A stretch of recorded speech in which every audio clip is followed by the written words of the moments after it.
Buonasera ai titoli di Sicilia 24. Ci sono 2 siciliani tra i 5 morti sui binari a Brandizzo, un operaio di Marsala e il più giovane di origine messinese Kevin Laganà, amici e parenti sotto casa sua nel rione Giostra. Non aveva paura di niente, dicono il cordoglio di Mattarella. Il sindacato degli operatori della rete ferroviaria proclama lo sciopero per domani. Lo stupro di gruppo al Foro Italico a Palermo, la vittima 19enne aveva subito già un tentativo di aggressione un mese prima della violenza. 4 dei legali dei giovani arrestati rinunciano alla difesa. Un'altra tegola sulla SAC di Fontanarossa, l'autorità anticorruzione giudica non conforme alla normativa il rifacimento della segnaletica dello scalo. La replica dell'amministratore delegato Torrisi, tutto corretto, risponderemo ad ANAC. Catania sporca, fuori uso la telecamera di via Fondo Romeo installata 3 anni fa per contrastare il conferimento selvaggio. Continua il nostro viaggio nell'immondizia fuori controllo in città. Scuola, sono 13.000 gli insegnanti precari in Sicilia in apertura dell'anno scolastico. Resta anche l'annosa questione della carenza di organico, con il rischio di un ridimensionamento di 100 istituti. Calcio, domani l'esordio in campionato del Catania col Crotone. Siamo pronti, dice l'allenatore Tabbiani, che carica la squadra anche grazie all'entusiasmo della gente. Rossazzurri ancora vigili sul mercato con possibili arrivi al photo finish.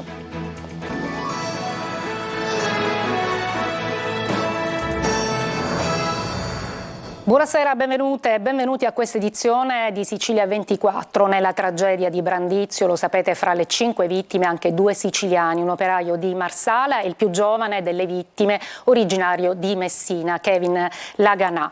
Le lacrime, i messaggi di amici e parenti sotto casa del giovane nel rione Giostra. Non aveva paura di niente. Il cordoglio anche del presidente Mattarella e della premier Meloni. Sentiamo Francesco Triolo. Un incidente che ha scioccato tutta Italia, l'incidente ferroviario nel Torinese. 2 delle vittime sono siciliane, si tratta di Kevin Laganà, 22 anni, originario di Messina, e Giuseppe Saverio Lombardo, 53 anni, originario di Marsala. Vite spezzate, famiglie distrutte. La tragedia ferroviaria a Brandizzo, lungo la linea che collega Torino a Chivasso, mentre gli operai stavano effettuando alcuni interventi di manutenzione, quando sono stati investiti da una motrice per la movimentazione di vagoni.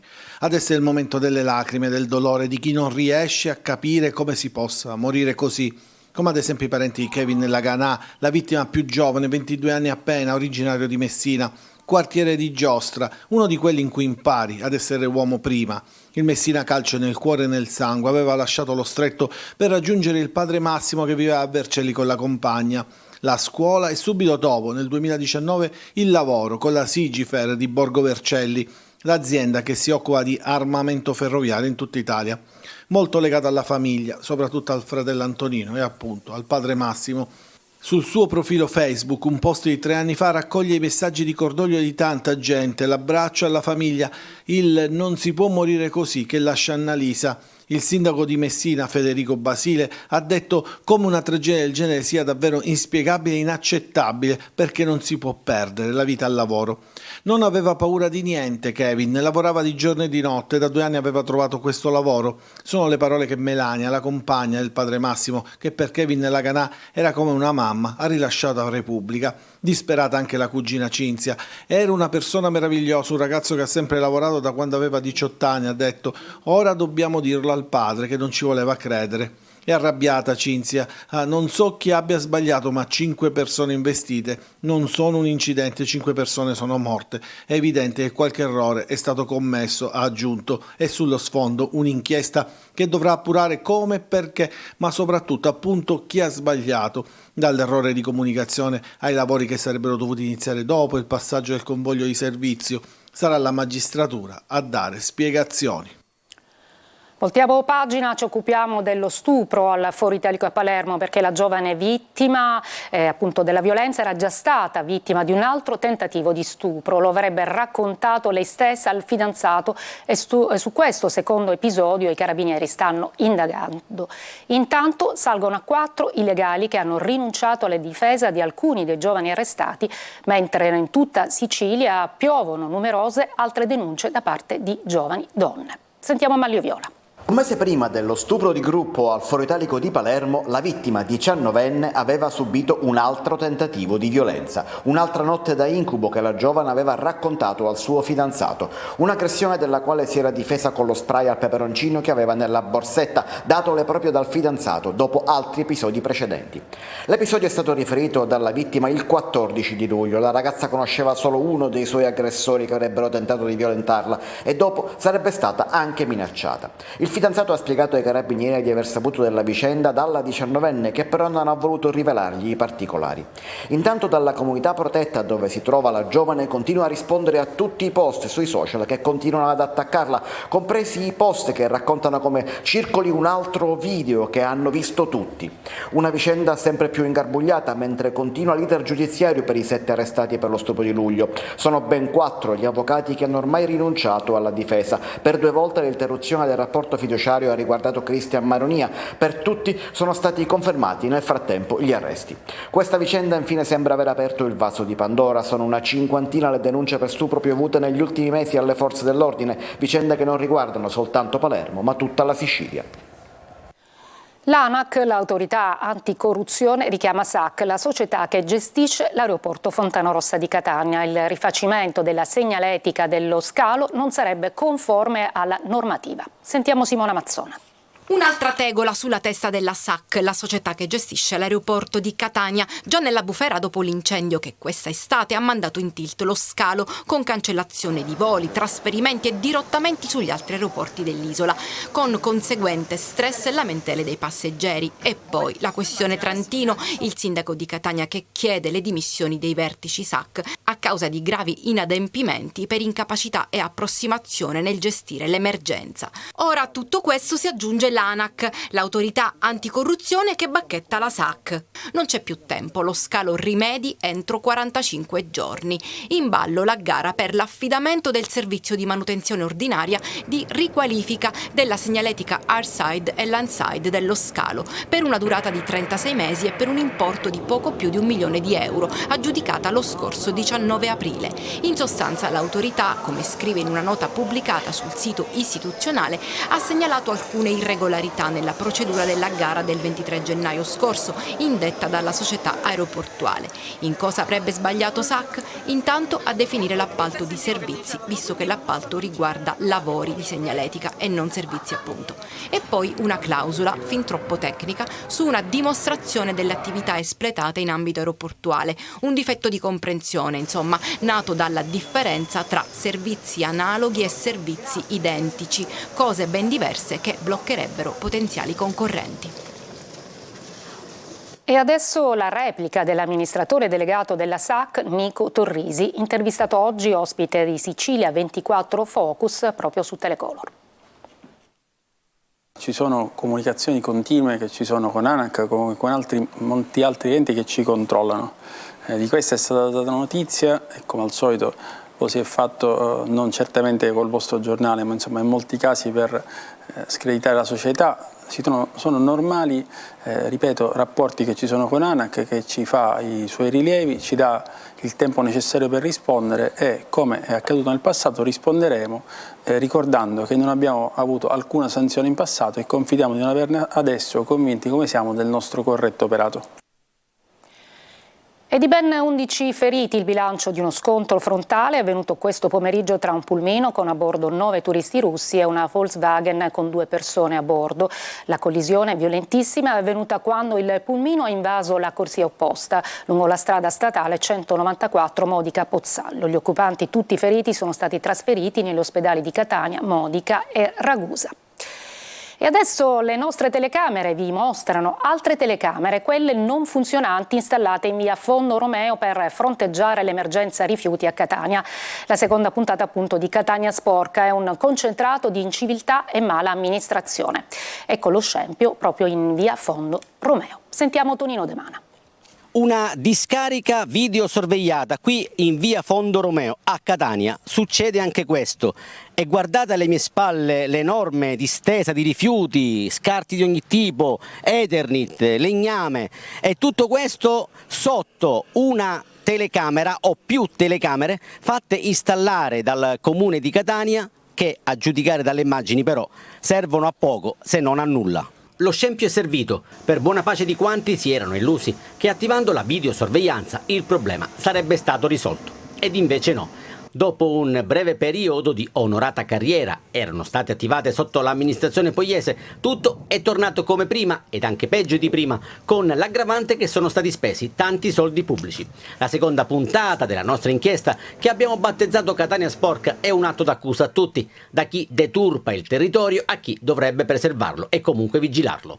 Vi proponiamo lo stralcio di un servizio andato in onda nel settembre 2020, quando era in corso l'installazione delle telecamere che, da lì a poco, sarebbero entrate in funzione. Delle telecamere che verranno collegate direttamente ai sistemi informatici della Polizia Municipale, cercando di mettere fine a questo fenomeno. È la prima volta che un'amministrazione fa qualcosa di concreto, di tangibile nella lotta all'inciviltà e al fenomeno della discarica abusiva. A distanza di 3 anni, ecco lo scenario che si presenta ai nostri occhi e alla nostra telecamera, quella sì, che non si è mai fermata e ha sempre documentato le scene di degrado che purtroppo sono sotto gli occhi di tutti. Scarti edili, vetri di ogni tipo, tanta plastica che finisce direttamente nel torrente Acquicella che poi naturalmente sfocia nei pressi della playa. Dulcis in fundo, ci spostiamo in via Palermo per mostrarvi l'ingresso dell'istituto scolastico Cannizzaro. La scuola sta per cominciare e questo è il biglietto da visita per alunni, genitori ed insegnanti.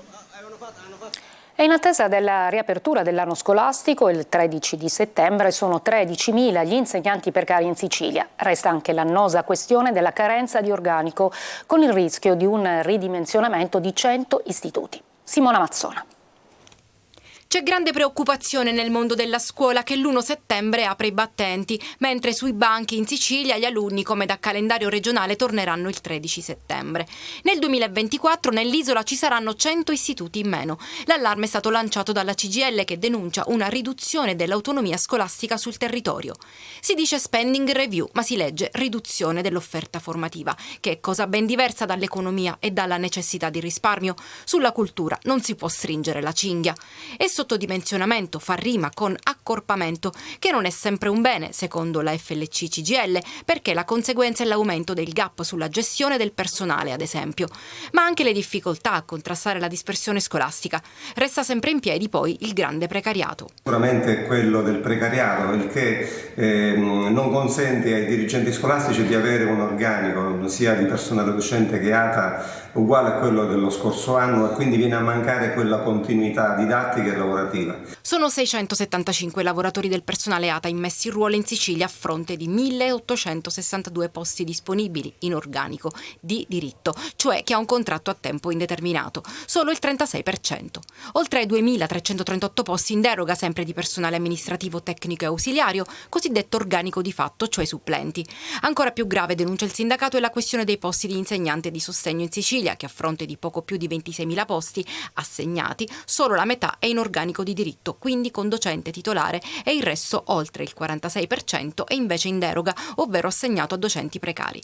A Catania Cub Scuola denuncia la grave carenza di docenti di sostegno a fronte di un esercito di precari ai quali viene negata la stabilizzazione, penalizzando di fatto tutti quegli studenti che hanno diritto all'accompagnamento, tanto che il sindacato ha preparato un esposto da presentare in procura.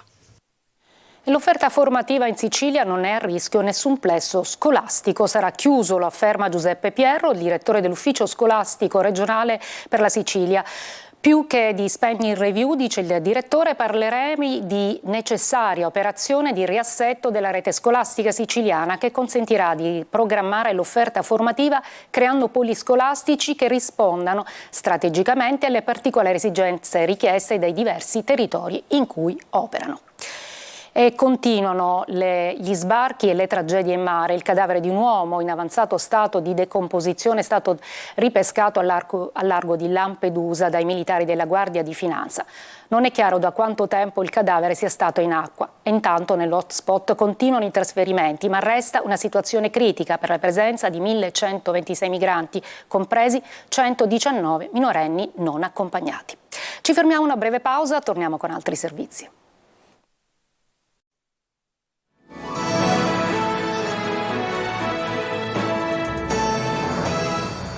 Pronto il bando per l'individuazione di un unico ente gestore per gli interventi di sostegno e contrasto alla povertà. L'iniziativa è del Comune di Palermo nella qualità di ente capofila e dei comuni del distretto socio-sanitario 42. A disposizione ci sono 12 milioni di euro. Ne potranno usufruire i percettori del reddito di cittadinanza che dovranno impegnarsi con il Comune a sottoscrivere il patto per l'inclusione sociale.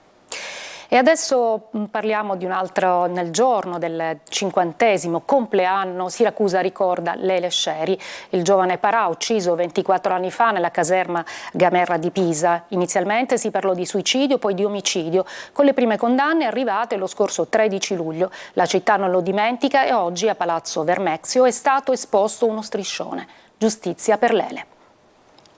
50 anni fa come oggi nasceva Emanuele Sceri, per gli amici Lele, Parà trovato morto nella caserma Gamerra di Pisa il 16 agosto di 24 anni fa. Familiari ed amici non lo hanno mai dimenticato, sono stati loro i primi ad opporsi alla versione del suicidio. Lele aveva tanta voglia di vivere, non si sarebbe mai tolto la vita, hanno urlato più volte. Tante manifestazioni, striscioni per chiedere giustizia e proprio oggi, in occasione del compleanno di Lele, ne hanno esposto uno sul balcone centrale di Palazzo Vermexio. I segni sul corpo di Lele, ritrovato 3 giorni dopo la scomparsa, apparvero subito incompatibili con il suicidio. A notarlo fu il medico legale arrivato lì con i familiari del giovane, ma nonostante tutto l'ipotesi omicidio venne accantonata. Un comitato ed una commissione parlamentare d'inchiesta presieduta dalla siracusana Sofia Amodio nel 2015 portarono la procura di Pisa alla riapertura delle indagini. Anni e anni di analisi per tornare a parlare di omicidio. Gli investigatori hanno ristretto il cerchio su 3 ex caporali: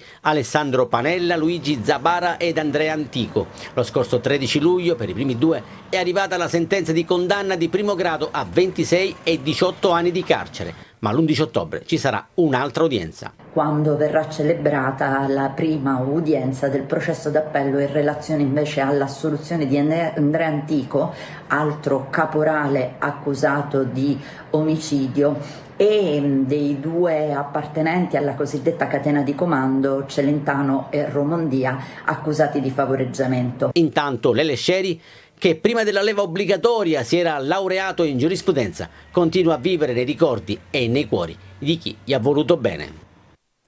Breve pausa e poi lo sport.